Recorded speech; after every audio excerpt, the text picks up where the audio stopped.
Olá, é com alegria que damos seguimento ao estudo cronológico da Revista Espírita de Allan Kardec.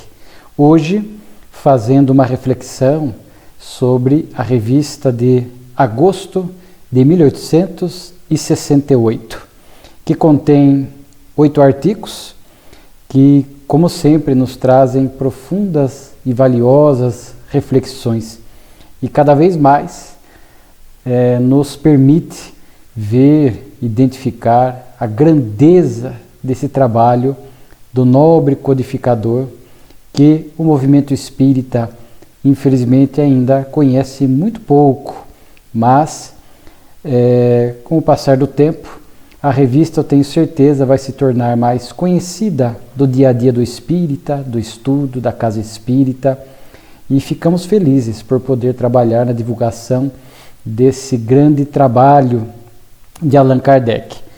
O primeiro artigo, chamado O Materialismo e o Direito, Kardec aqui vai citar um artigo escrito no jornal O Droit, onde ele vai enaltecer o artigo, vai praticamente transcrever na íntegra, mas antes eles vai fazer aqui um preâmbulo. E é importante recordarmos aquele contexto de meados do século XIX, quando o materialismo corria muito vigoroso, muito intenso, atordoando a criatura humana. O artigo aqui vai tentar mostrar as questões nocivas dentro da perspectiva do materialismo.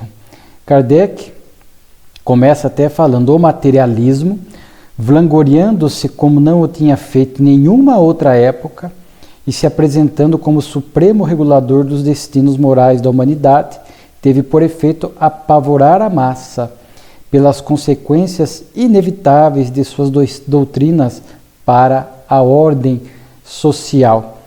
Naquela época avançava muito também os estudos em torno do corpo humano, do cérebro, e muitos cientistas, materialistas, ateístas, tentavam encontrar a alma dentro do corpo físico, com instrumentos físicos, como vimos no artigo anterior da revista, de julho de 68, A Alma, uma obra escrita por um homem de ciência, mas que trazia esta perspectiva, a crença da existência e da individualidade da alma.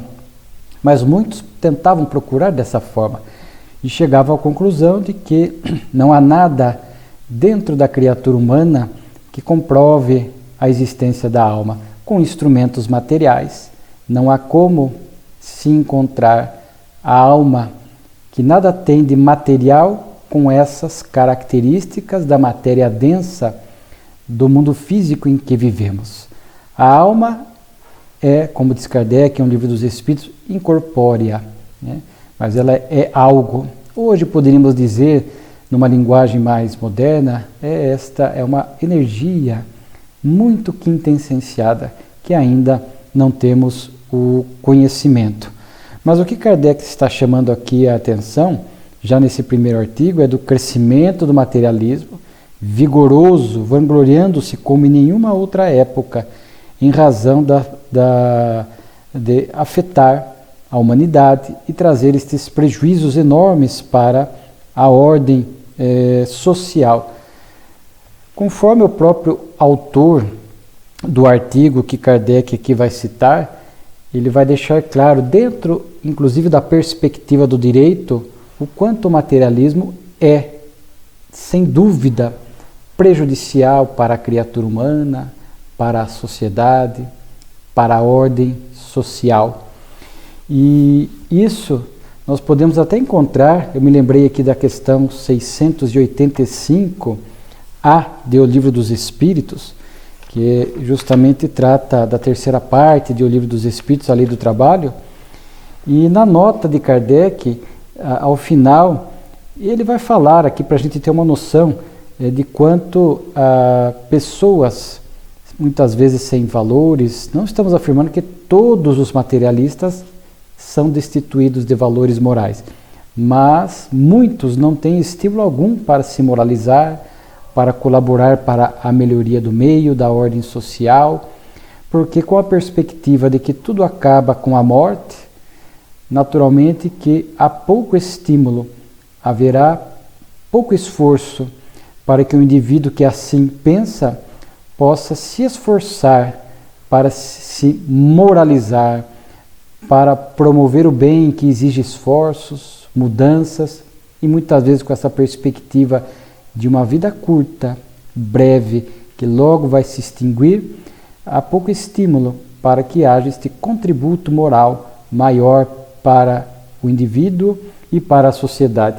Kardec vai dizer, quando se pensa na massa de indivíduos lançados a cada dia na corrente populacional, sem princípios, sem freios e entregues a seus próprios instintos, deve-se admirar das consequências desastrosas que daí resultam. Então, Kardec está falando sem freios, sem princípios, sem valores, dando vazão aos impulsos, aos instintos, o que muitas vezes o materialismo gera na vida dos indivíduos. Então, sem esse freio moral, sem acreditar de que todo mal que se faça, de alguma forma irá se colher, dentro da perspectiva espírita, a lei de causa e efeito, muitas pessoas estão aí vivendo no meio social, sem freios, promovendo desordem, prejudicando o próximo. E como a gente percebe aqui no artigo que Kardec cita, e é interessante, procurando muitas vezes se isentar das responsabilidades diante da legislação. Porque no artigo citado por Kardec, até nós separamos aqui uns pontos, ele fala assim: a geração presente atravessa uma crise intelectual, falando da geração daquela época, o intenso materialismo. O materialismo realmente afetava a vida intelectual das pessoas. Ali, especialmente no solo francês, há aquele episódio, entre aspas, da expulsão de Deus do solo francês. O nosso Deus é a razão, não necessitamos de Deus. Então, era algo que vinha contaminando a intelectualidade da época. Então, o autor fala isso, só que o autor é um artigo tão bom que ele, ao mesmo tempo, ele vai contrapondo-se às ideias materialistas, dizendo que desde que a humanidade pensa, acredita-se na alma, há um senso íntimo, há uma intuição, ou uma ideia inata da existência da alma. E ele fala que o materialismo arruína a lei moral, e com a lei moral o direito, a ordem civil toda inteira, isto é, as condições de existência da humanidade. Então, tu percebe que porque a pessoa, a materialista, muitos pensam que a atitude, o comportamento é produto de um fatalismo biológico. Agindo bem ou mal, o indivíduo não tinha como deixar de agir, porque acreditando apenas nessa força da matéria, ele não teria como deixar de agir de outra forma. Então, se pratica o bem, não tem méritos e nem vai colhê-lo, porque logo, com a morte, tudo se acaba. E se pratica o mal, também não teria nenhuma responsabilidade, haja vista que o pensamento é uma secreção do cérebro.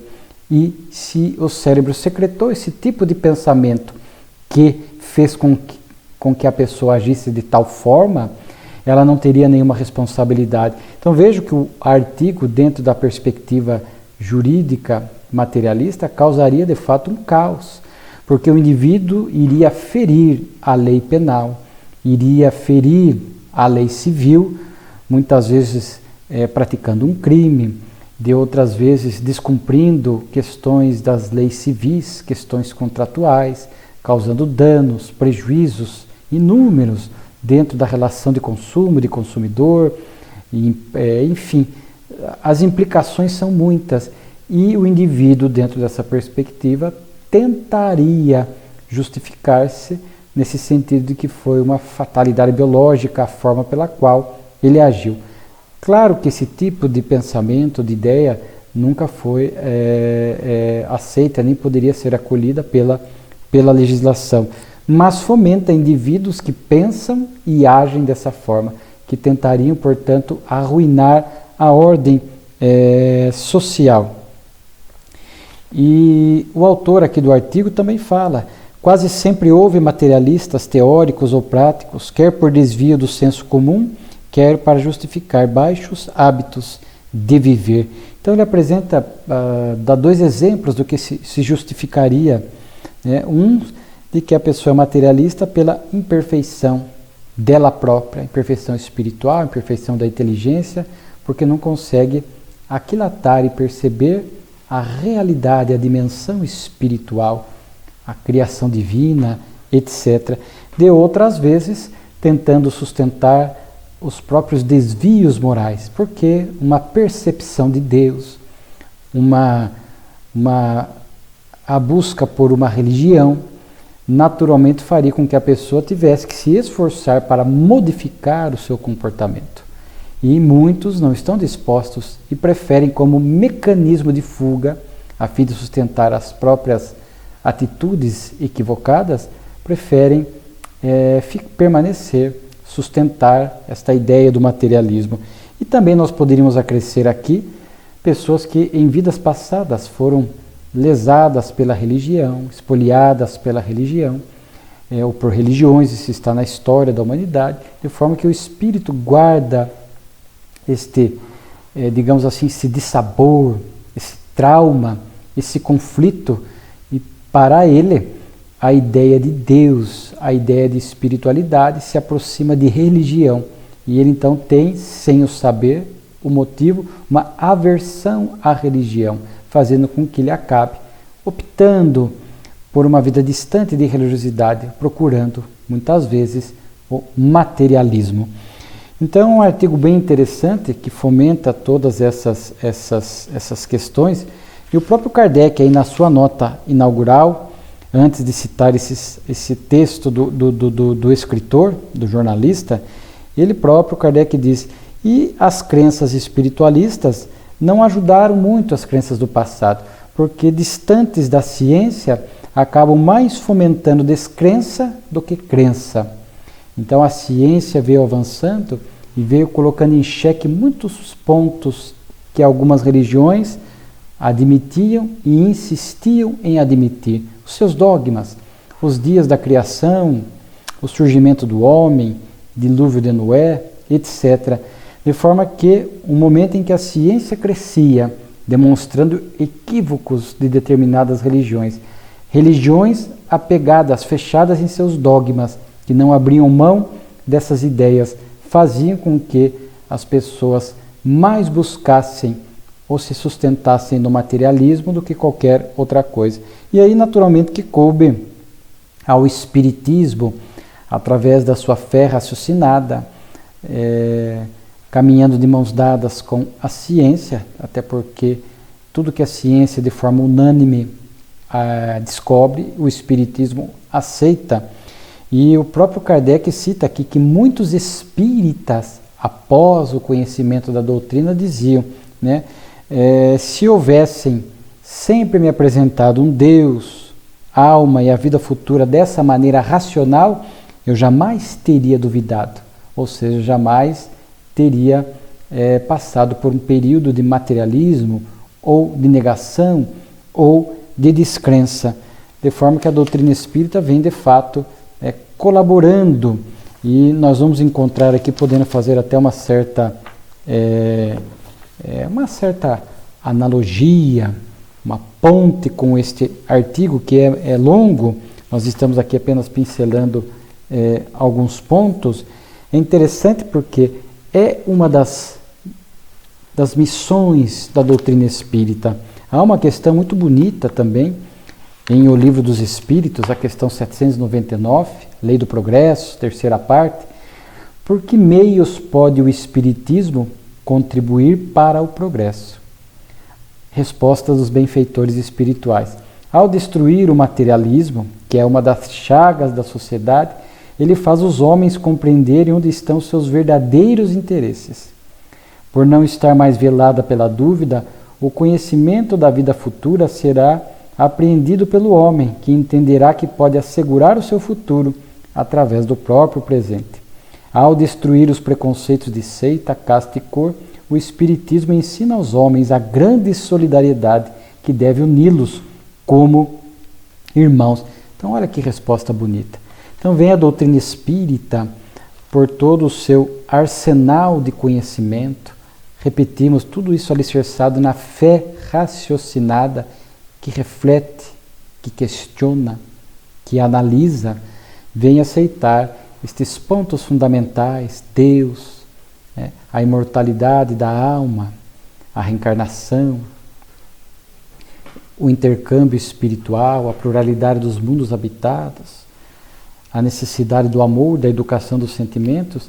E o Espiritismo, ao iluminar consciências, vem cumprindo com essa tarefa de destruir o materialismo, fazendo com que o homem perceba a sua essência divina espiritual, sabendo que está momentaneamente no corpo e que os verdadeiros interesses da vida são os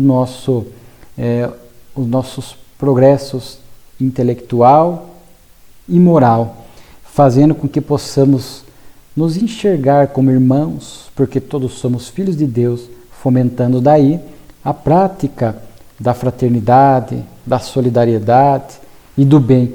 E um ponto interessante é que quando nós falamos de destruir o materialismo, nós podemos dizer, até um livro que eu gosto muito, chamado O Tempo de Deus, do nosso querido Raul Teixeira, o espírito Camilo, que aliás conviveu com Kardec, Camille Flammarion. É interessante isso. Ele vai trazer um capítulo nessa obra chamada Tempos de Materialismo, porque ele vai dizer desse materialismo que nós estávamos aqui falando agora há pouco, que ele chama de materialismo acadêmico, dessas pessoas que de fato acreditam que a vida é produto do acaso, um amontoado de células que logo se acaba, se exaure, se extingue com a morte do corpo físico. E ele vai falar justamente isso, Compreensível que se venha a pensar no materialismo acadêmico, aquele que encontra fundamentos desde as concepções atômicas de Leucipo e Demócrito na velha Hélade, até as ideias marxistas de hegelianas, somada às de Nietzsche e Hundt, mas ele vai dizer assim: o estilo de materialismo que mais atordoa e preocupa os que suspiram por um mundo melhor, esse que encharca as relações humanas, a ordem social, esse que permeia as atitudes cotidianas do indivíduo, que fala das coisas do espírito, enquanto valoriza todo o tempo os valores sem valor da matéria passageira. E aí ele conclui: o materialismo que mais vem causando danos à vida planetária é aquele que se estabelece no curso de seus discursos, na maneira de ver o outro, o semelhante, as ideias do imediatismo, a ânsia para sacar proveito de todas as circunstâncias a qualquer custo. É em razão desse materialismo vivencial que se espalham as ideias de destruição, como se Thanatos, o deus grego da morte, estivesse a imperar sobre as várias sociedades do mundo. Então veja que Camilo fala de dois materialismos: o clássico, acadêmico, que vínhamos falando, mas ele fala algo que mais nos preocupa nos dias atuais. Porque existe o materialista clássico? Existe. Mas vimos que há muitas provas. No artigo da revista de julho de 68, vimos Ramon de la Sagra citar pacientes anestesiados pelo clorofórmio, que estavam passando por procedimentos médicos, que o corpo inconsciente, portanto, não poderia fazer nenhum registro. E o paciente sai em espírito do corpo, vê o ambiente hospitalar, a conversa do médico com os outros que ali estão, enfermeiros, anestesistas, ou visita outros espaços do hospital, e quando acorda, lembra, traz esse registro, provando que o corpo estava inconsciente, que a alma age, percebe, registra, independente do corpo físico.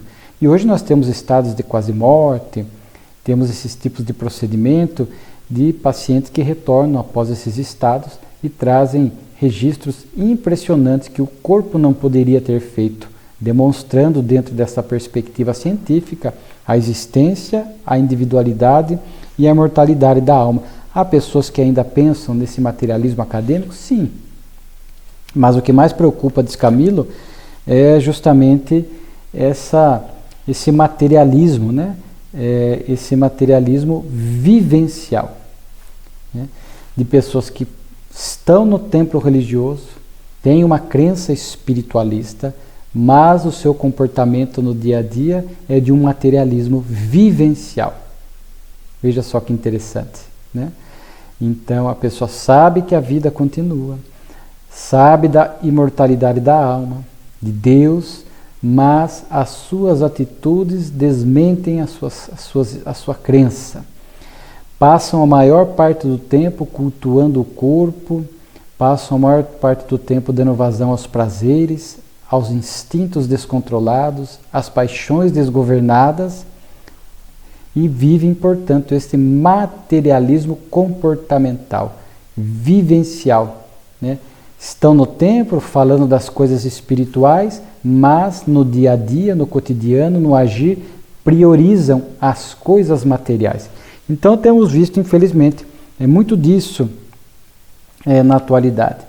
E diz Camilo que essas raízes materialistas, seja a acadêmica, seja a vivencial, que intoxica o indivíduo porque age dessa forma, e isso impacta o meio aonde ele está, são essas raízes materialistas que sustentam, que nutrem a adoção dos vícios, que nutrem esse endeusamento do corpo que nós vivemos, o abortamento, as justificativas da pena de morte, a prática dos delitos, do tráfico de drogas, do furto, do roubo. E aí ele conclui: cabe ao venerando espiritismo abater esse materialismo doméstico que influencia o acadêmico, né?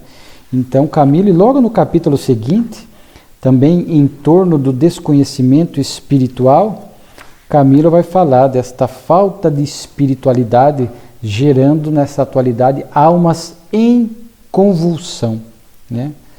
Ele diz assim: é por isso que o planeta se acha costumeiramente em plena convulsão, por falta de espiritualidade nas cogitações do pensamento humano, ou seja, esse materialismo vivencial. Porque o dia a dia, o que se busca para ler, para ver, o que se fala, predominantemente é pautado por esse materialismo vivencial. Falta espiritualidade na vivência, no pensamento, nos ideais, na fala das criaturas humanas. Portanto, vemos estas almas em convulsão, depressão, vazio existencial, aflições, angústias, ideações suicidas, né? Então ele diz assim: almas em convulsão, atiradas nas valas do desespero. Almas em convulsão, não encontrando motivos para valorizar a saúde, a vida. Almas em convulsão que vê a família e interpreta como um peso que deve arrastar, ou como um grupo de pessoas que a deve suportar. A alma em convulsão converte a honra de administrar a coisa pública em favor do bem geral em propriedade privada, da qual lança a mão sem prestar contas, né? A alma em convulsão abusa do poder temporal, desdenhará da ideia de Deus e zombará dos que nessa crença se apoiam, né? Então vejam só, somente quando o coração humano se deixar encharcar pelos olorosos e nutritivos néctares da espiritualização, os olhos da ciência terão a necessária luz para penetrar mais profundos conhecimentos, né? Então vejam só que a advertência oportuna de Camilo, o quanto esse materialismo acadêmico e ou vivencial tem prejudicado o progresso da coletividade, da individualidade, gerando compromissos, gerando sofrimentos e dramas. E quando nós buscamos o Evangelho de Jesus, que para nós é a permanente inspiração para as nossas vidas, nós vamos ver que Jesus já falava, já exemplificava e já ensinava a respeito da imortalidade da alma. Jesus no Monte Tabor, conversando com 2 mortos, Elias e Moisés, ambos, né, desencarnados há muito tempo. E nós vamos ver que eles aparecem em espírito, ali testemunhados por Pedro, por Tiago e por João, né, comprovando a imortalidade da alma, a individualidade da alma.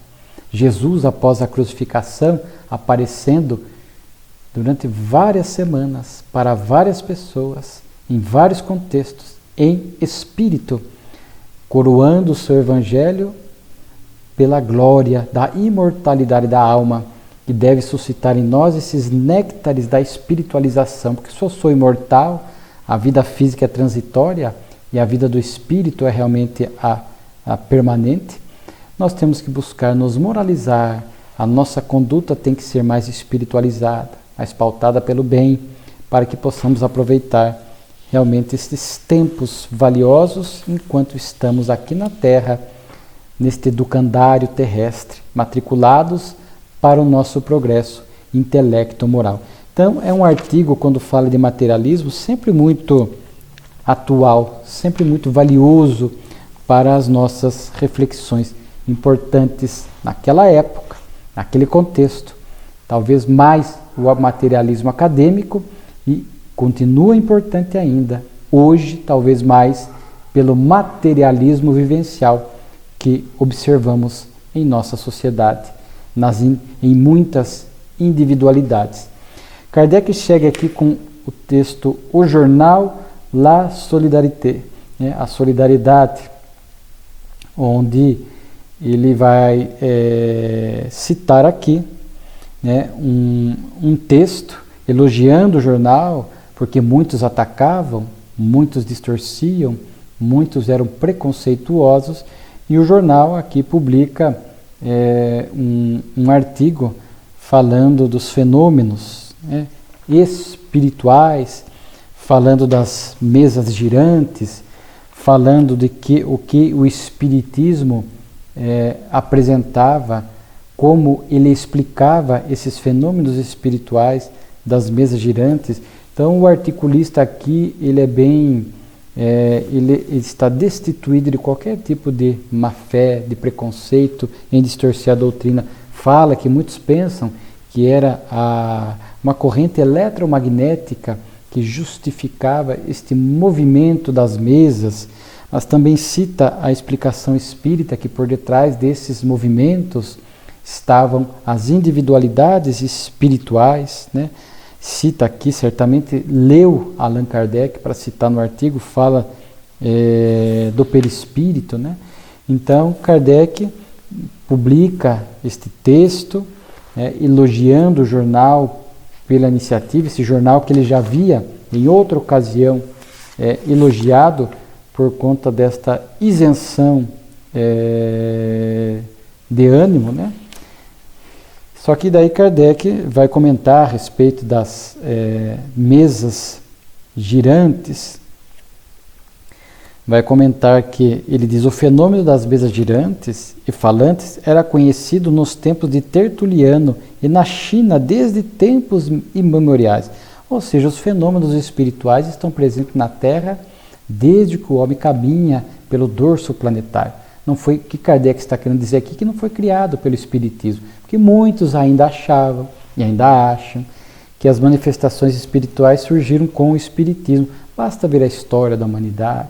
O Antigo Testamento, o Novo Testamento está cheio dessas influências dos espíritos em nossas vidas, com o intuito, complementando o artigo anterior, de demonstrar para nós esta verdadeira vida, este verdadeiro habitat, que é o mundo espiritual, nos ensinando que somos espíritos imortais momentaneamente no corpo físico. Então Kardec cita esses fenômenos, né?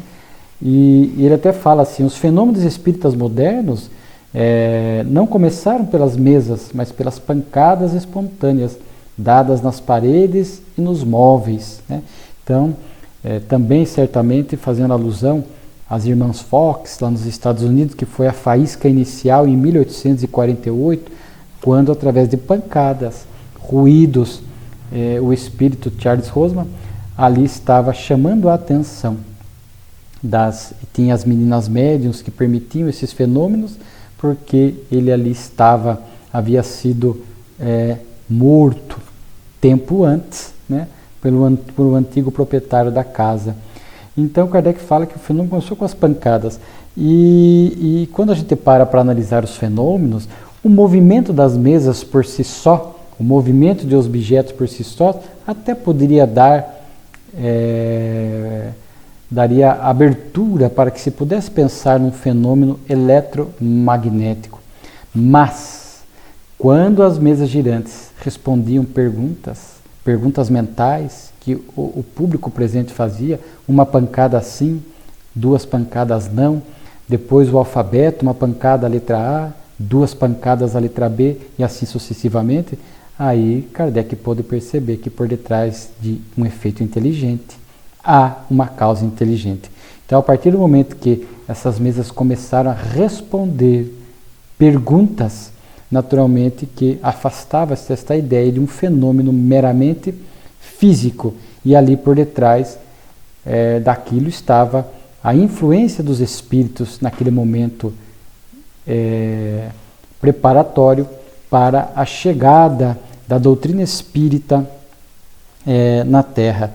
Aí diz Kardec aqui, a existência do mundo invisível em torno de nós e chegar-se-á a uma transformação completa, inevitável nas ideias para a destruição dos preconceitos e dos abusos delas decorrentes e, por consequência, há uma modificação das relações sociais.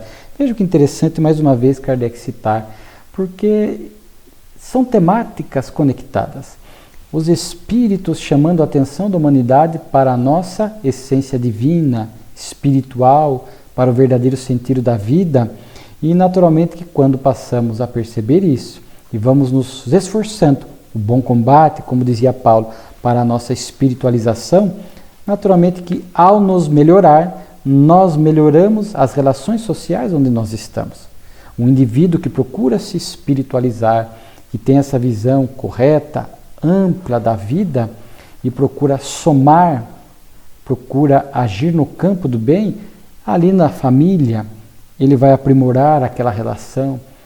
No trabalho, na vida social, ele vai acabar sendo sempre alguém que pode algo ofertar na construção do bem, semeando, sem esperar muitas vezes resultados rápidos, porque a mudança do outro sempre depende do outro. Não há como impor, não há como constranger. Jesus nunca constrangia. Jesus, como grande educador, elucidava, semeava, aguardando que cada alma a seu tempo, nesta ou noutras reencarnações, pudesse despertar a consciência e modificar a postura. Kardec segue com uma retomada do texto também de um mês anterior, de julho, o Partido Espírita, porque Kardec publica aqui um texto de um espírita, de um dos correspondentes lá de Sens, porque aquela ideia de partido espírita, Kardec já havia escrito no mês passado, quando, lembrando, 2 petições foram dirigidas ao Senado francês, contestando a existência de obras espíritas nas bibliotecas. E ali no Senado que surgiu, criaram a ideia, por conta dessas petições, a ideia fez-se uma referência, por desconhecimento, de partido espírita. E Kardec aqui reforça aquilo que ele havia dito, dizendo que 2 pontos. Sobre a perspectiva de partido, com essa conotação política, e Kardec afasta totalmente, dizendo que a palavra partido, diz Kardec, implica, por sua etimologia, a ideia de divisão, decisão, de luta, de agressão, de intolerância, de animosidade, coisas contrárias ao espírito do espiritismo. Não tendo o espiritismo nenhum desses caracteres, pois que os repudia, por suas tendências mesmas, não é um partido na acepção vulgar da palavra. Aí mais à frente ele vai dizer um texto bonito, não é agressivo, não se impõe, não subjuga, não pede para si senão a liberdade de pensar à sua maneira. Não é inimigo de ninguém, né? Mas tem inimigos que procuram arrasá-lo. É por sua firmeza, por sua perseverança e coragem que se imporá. Suas armas são muito outras que as do adversário. Ainda é verdade, né? Então vejo que Kardec vai, portanto, desqualificando, descaracterizando esta ideia, esta expressão, partido espírita, que poderia dar uma conotação equivocada, até pela etimologia da palavra. E Kardec tinha esta característica, utilizando-se da tribuna espírita, a revista espírita, não deixar que qualquer ideia equivocada, qualquer ponto, qualquer premissa que pudesse de alguma forma induzir em erro, ele já rapidamente agia e escrevia um artigo colocando os pontos nos is, explicando corretamente as questões, para que dali não surgissem submovimentos, subteorias. Então Kardec é um modelo para aqueles que atuam como tarefeiro, como dirigente espírita, a fim de que qualquer problemática dentro da casa espírita, dentro do movimento espírita, não esperemos. Há questões simples que o tempo corrige, mas há questões que o tempo não corrige. Pelo contrário, diante da nossa omissão ele só se agrava. Há momentos em que nós temos que agir com vigor e com amorosidade, como fazia Kardec. Vemos aqui os seus textos, as suas palavras, nunca desrespeitoso, nunca agredindo, embora agredido que era, assim como a doutrina, mas percebendo o perigo de ideias equivocadas que eram lançadas por pessoas que desconheciam a doutrina, ou por má fé, ele rapidamente usava a tribuna para apresentar a visão correta, para que pudesse tentar sanear aquela questão. E ele só diz aqui que a ideia de partido, dentro de uma outra interpretação, também se liga à ideia de uma força forte para pesar na balança, preponderante, né? E que nesse sentido o Espiritismo já tinha uma notória, um ato de notória existência, uma posição entre as opiniões, né? De forma que isso constata a sua importância. Então, diante da expressividade que a doutrina espírita vinha ganhando no ambiente social, pela sua força, pela sua presença, naturalmente que daí Kardec, dentro dessa linha de pensar, poderia se adotar a questão de partido, mas jamais pela etimologia da palavra, de divisão, cisão, imposição, briga, vingança, etc. Né? Então vejo sempre a preocupação de Kardec de colocar as coisas no seu devido lugar, porque a partir de uma ideia equivocada, de uma impressão equivocada, a partir dali nascem outras ideias também equivocadas. Então Kardec fazia questão de agir com celeridade. Existe aqui o artigo Perseguições, onde Kardec vai citar, fazer referência a uns sermões religiosos do ano de 1864, quando ainda a doutrina espírita, os espíritas eram profundamente atacados. Aqui o texto é bastante agressivo. Fugir cristãos, fugir desses homens perdidos e dessas mulheres más que se entregam a práticas que a igreja condena. Não tenham nenhuma relação com esses loucos e essas loucas. Não os suporteis ao vosso lado e expulsai-os do lugar santo. E aqui ele vai falar, são os espíritas. Então era uma linguagem bastante agressiva que havia naquela época pela intolerância de determinadas religiões. Hoje menos, a questão melhorou e muito, mas vozes isoladas, ainda muito fanatizadas, às vezes ecoam aqui e acolá, falando mais em nome pessoal, em nome próprio, que em nome da instituição que representam, mas ouvimos, às vezes, pessoas comentando que não se deve ter amizade com espírita, que se deve se evitar a conversa com espírita. Claro que são resquícios deste passado ainda muito primitivo do ponto de vista moral da Terra. E aí Kardec fala, né, desses sermões que estavam na pauta daquela época, né, mas que a postura do espírita será sempre a da calma e da moderação. Bonita, antes eu vejo Kardec, os textos de Kardec, né? E diante de qualquer adversidade que seja, não só desses ataques, dessas perseguições, dessas calúnias, dessas agressões, procurará o espírita, pelo conhecimento e pela consciência que tem, procurar sempre agir com calma, com moderação diante da calúnia, diante das incompreensões alheias. E daí Kardec publica um texto, uma comunicação espiritual muito bonita de São Luís. Vale a pena a leitura na revista, né? Que vocês, quem não tem ela física, a impressão física, pode procurar no site da Federação Espírita Brasileira ou no kardecpedia.com, vai encontrar ali a revista Espírita, os textos. Texto bonito, né? Destacar aqui só alguns pontos desta mensagem impressionante de São Luís, atual. Meus filhos, estas perseguições, como tantas outras, cairão e não podem ser prejudiciais à causa do Espiritismo. Os bons espíritos velam pela execução das ordens do Senhor. Nada tendes a temer. Não obstante, é um aviso para vos manteres em guarda e agir com prudência. É uma tempestade que rebenta. Então veja só que interessante, esta confiança na ação dos benfeitores espirituais, né? Não desanimar, não perder a esperança e a fé. É uma tempestade que rebentava aquela época e que períodos essas tempestades surgem. Né? Como hoje, este ápice da transição planetária que nós vivemos, poderemos afirmar que é um período de tempestade, uma outra tempestade que rebenta. Os alertas da espiritualidade neste momento, espíritos inimigos do bem, que tentam causar desordem, que tentam realmente atrapalhar esta marcha progressiva da Terra, eles podem tentar atrapalhar, mas impedir não impedirão, porque é da lei divina do progresso.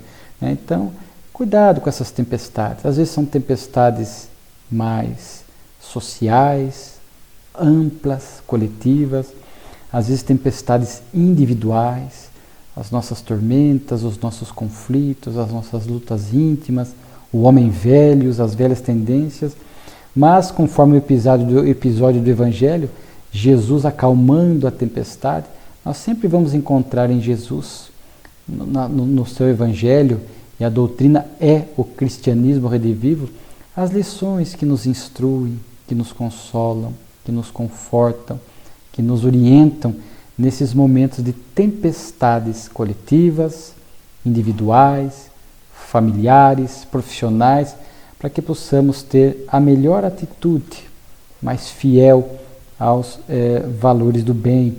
As lutas são necessárias. Aqui até é bonito, São Luís fala, que mérito terias em triunfar sem esforço? Como valentes soldados, os feridos serão os mais recompensados.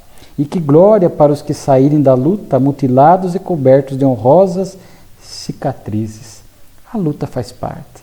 O homem de bem tem que ser proativo e às vezes acaba se expondo, acaba angariando inimigos, são atacados, são caluniados, são muitas vezes abandonados, traídos muitas vezes, e estas feridas, estas cicatrizes, realmente comprovam o quanto nós estamos lutando e trabalhando, né? São as nossas marcas, as marcas do homem de bem.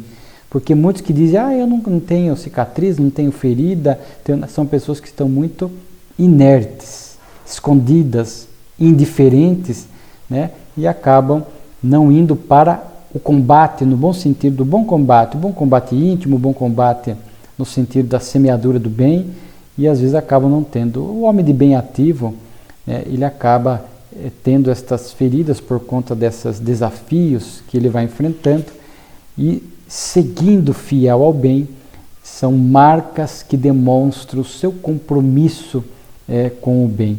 Agradecei a Deus, pois vos haver posto na linha de frente. Agradecei dos vossos perseguidores que vos dão a oportunidade de mostrar a vossa coragem e de adquirir mais méritos, na linha de frente. Muitos de nós espíritas viemos com este compromisso de estar na linha de frente da tarefa espírita. nas direções da casa espírita, dos trabalhos, tarefeiros. Importante isso, porque infelizmente é tão difícil formar um trabalhador de linha de frente, porque muitos vêm e ficam escondidos, quietos, passivos, procuram fugir das tarefas espíritas por variados motivos, e muitos tinham em seus compromissos encarnatórios estar ali na linha de frente. Não importa a amplitude, a dimensão, o importante é estar na linha de frente. Seja uma tarefa modesta ou mais ampla, o importante é ser proativo dentro das lides espíritas. Está ali colaborando no grupo de estudo, colaborando na reunião mediúnica, no passe, no recebimento do público, procurando servir. E a casa espírita, que é também uma oficina de trabalho, é um hospital, uma escola, é um espaço de convivência, um lar. A família espírita, como Kardec muitas vezes fala aqui na revista, é também uma oficina de trabalho. E é tão difícil formar trabalhadores. Então, mas aqueles que estamos na linha de frente, muitas vezes somos vidraça, muitas vezes somos atacados, mas vale a pena estar ali trabalhando. E ele diz algo aqui que é muito bonito, prestem atenção. Pensai nos mártires cristãos. Eles não tinham como vós as comunicações incessantes do mundo invisível para reanimar a sua fé, e contudo não recuavam ante o sacrifício, nem de sua vida, nem de seus bens.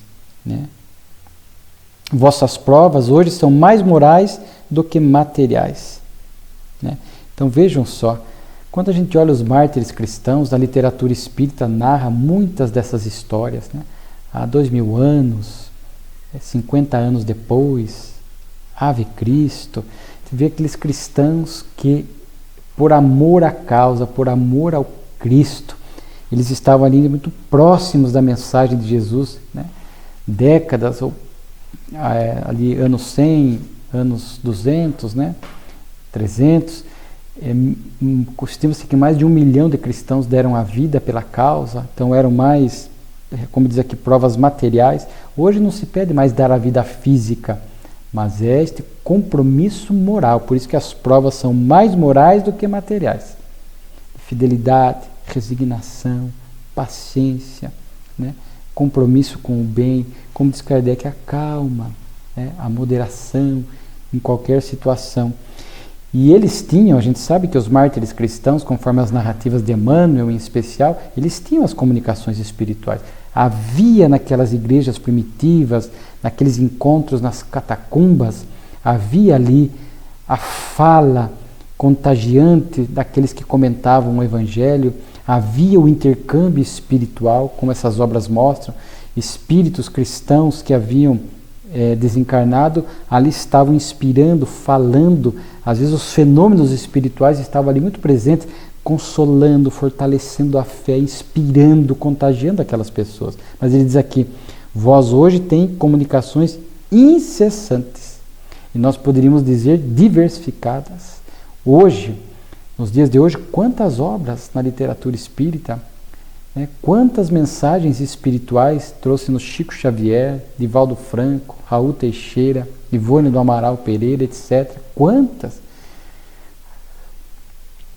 Eu posso dizer que não há uma luta que nós não enfrentemos, que nós não encontremos uma página na literatura espírita para nos esclarecer, nos consolar e nos orientar. Familiares, pessoais, conflitos, seja o que for.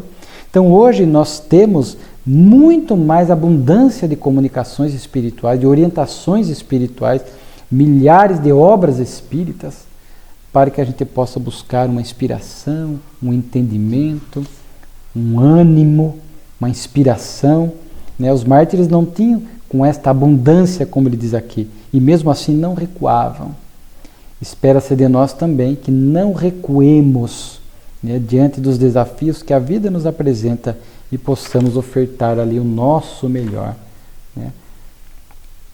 Diz aqui, vossos inimigos, e aqui nós acrescentamos encarnados ou desencarnados, fazem tudo o que podem para vos levar além dos limites da moderação. À violência, continuai, pois, a opor a suavidade e a caridade. Fazei o bem aos que vos querem mal. Tende uma arma poderosa, a do raciocínio, a fé raciocinada. Servi-vos dela, mas não a manchei jamais pela injúria. Olha que bonito, aqui é o fim da mensagem de São Luís. Esforçai-vos, enfim, pela dignidade de vossa conduta, para fazer respeitar em vós o título de espírita. Olha que interessante. Fazer realmente valer a pena, respeitar o título de espírita pelo nosso comportamento. Não que não possamos falir longe da perfeição, mas reconhece-se o espírita, como diz Kardec, pelo esforço que faz para ser melhor, para domar as suas más inclinações. Então, valorizar esse título de espírita pela atitude, pelo compromisso no bem. Aquela obra de Camilo que nós citamos, O Tempo de Deus, ali num dado momento, no capítulo Aprendizado da Fidelidade, ele vai dizer que cabe a nós, espíritas, vibrar na frequência do espiritismo. Onde estivermos, em qualquer situação, vibrar nas faixas do espiritismo, do cristianismo redivivo, a fim de que as nossas atitudes de fato possam ser de moderação, de calma, suavidade, de fé raciocinada, de caridade. E certamente isso permitirá que a nossa conduta seja a melhor possível. Diante das lutas, busquemos as páginas dos livros espíritas, né? A codificação, a literatura vasta que nós temos, a fim de que ali também possamos encontrar entendimento, compreensão, consolo, alento, para que possamos seguir adiante. Esta é a mensagem de São Luís para nós, né? É muito linda essa mensagem. Vale a pena a leitura na íntegra. Ela é muito profunda e eu tenho certeza que vai trazer muitas reflexões. E aí Kardec traz aqui o espiritismo retrospectivo, dentro daquela ideia de sempre buscar fatos anteriores ao espiritismo que já falavam da ideia espírita, né? Porque o espiritismo nos revelou leis divinas que sempre existiram, né? Falamos dos fenômenos, o homem muitas vezes, muitos ignoravam, mas alguns missionários reencarnavam e nos revelavam. E aqui Kardec usa até a expressão aqui é dele, né? Espiritismo moderno, ou seja, fatos que surgiram após a doutrina. E ele fala de espiritismo retrospectivo, falando desses fenômenos, dessas ideias, citamos aqui já livros, pensamentos, fatos que Kardec trazia antes do espiritismo, porque muitos atacavam a doutrina, dizendo que essas coisas, entre aspas, diabólicas, foram criadas pela doutrina espírita, né? Então Kardec cita aqui um fenômeno que havia, que está descrito como disse, de 1706, aquela questão da pessoa ter visões mediúnicas se utilizando de objetos. Aqui um copo com água. Vimos recentemente isso na Revista Espírita, né?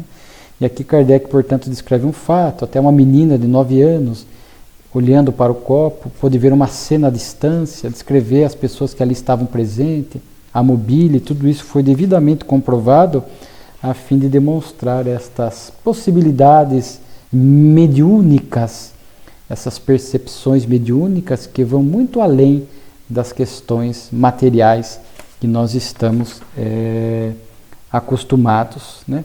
E a Kardec até escreve algo muito interessante aqui, né? Esse gênero de mediunidade pode dar lugar a modos especiais de manifestações e percepções novas. É um meio a mais de constatar a existência e a independência da alma, que no caso, através da dupla vista, né? A visão à distância. E olha que interessante, quando chegar o momento de as conhecer, será informado por mais uma das 1000 maneiras de que dispõem os espíritos, quer seja ou não espírita. Então vejam que vão surgindo formas novas de comprovar a existência dos espíritos, sem pressa, sem violentar a consciência. Mais recentemente, embora já de algumas décadas, mas vi recentemente aquela questão da transcomunicação instrumental, os espíritos se comunicando através dos aparelhos eletroeletrônicos. No passado era muito precária, as imagens muito imprecisas, os sons também muito de má qualidade, mas recentemente, pelo menos eu vi divulgado, que conseguiram registrar através de aparelhos eletroeletrônicos uma imagem, uma comunicação espiritual muito nítida vinda do mundo espiritual. Aliás, até aproveitando, me lembrei agora, estou com o Livro dos Espíritos aqui do lado, deixa eu ver se a minha memória não me trair, é a questão 940 do Livro dos Espíritos, mas a memória não é essa questão, mas é algo aqui, é uma questão em O Livro dos Espíritos que fala que chegaria um momento, talvez agora no mundo regenerado, que nós teremos meios diferentes de registrar a presença dos espíritos, né? Então isso é muito interessante. E certamente aí já nos falando dessas formas novas, né? Talvez essa transcomunicação instrumental com mais qualidade, com mais capacidade de poder justamente fazer esses registros do mundo espiritual. Nós sabemos que tudo isso vem a seu tempo, para que a gente possa ir confiando nessa vida que segue, né? Nessa vida que segue. Então, o Livro dos Espíritos fala isso de meios, né, mais modernos que vão surgindo para que a gente possa fazer justamente esses registros, né? Eu estou dando aqui uma olhada, ver se achava a questão, mas a gente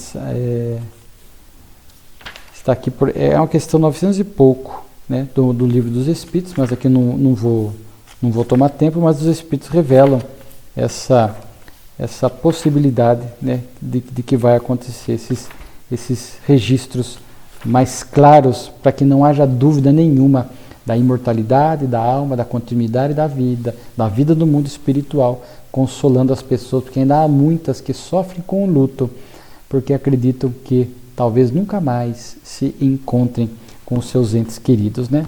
Aí Kardec chega à reencarnação no Japão, narrando o encontro entre o santo Francisco Xavier, né, São Francisco Xavier, que viveu de 1506 a 1552, uma visita que ele fez ao Japão naquela época, conversando com um bonzo, que é um místico, um sacerdote japonês, e o sacerdote fala para ele claramente de reencarnação, dizendo que já o conhecia de muitos e muitos anos atrás, de outras vidas, e ele dizendo, eu não me lembro, hoje fazem 1500 anos, precisamente, que tu e eu éramos negociantes e fazíamos o nosso comércio em Frenacional.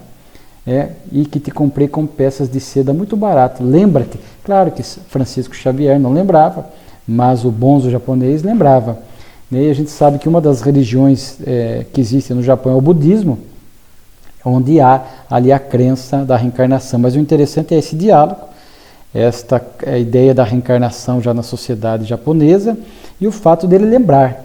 Vimos aqui alguns casos em que pessoas lembram de vidas passadas, isso com a permissão de Deus, justamente para fomentar esses registros e para que isso possa de alguma forma demonstrar a veracidade da reencarnação.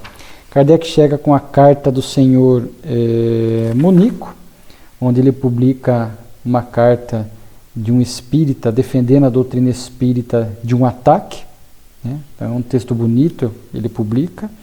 E por fim, bibliografia, enaltecendo um jornal espírita que tinha em Lyon, o Espiritismo em Lyon, onde ele fala que continua perseverando com a sua missão de divulgar de forma simples a ideia espírita, sem pretensões, um jornal assim modesto, mas cuja ideia é popularizar pela modicidade do preço as sãs ideias sobre a doutrina. Então Kardec aqui enaltece o trabalho que segue desse jornal em Lyon, que era uma comunidade espírita muito importante naquela época. Então, mais uma revista valiosa e, sempre digo, nos faz aumentar cada vez mais a nossa admiração em relação ao nobre codificador Allan Kardec.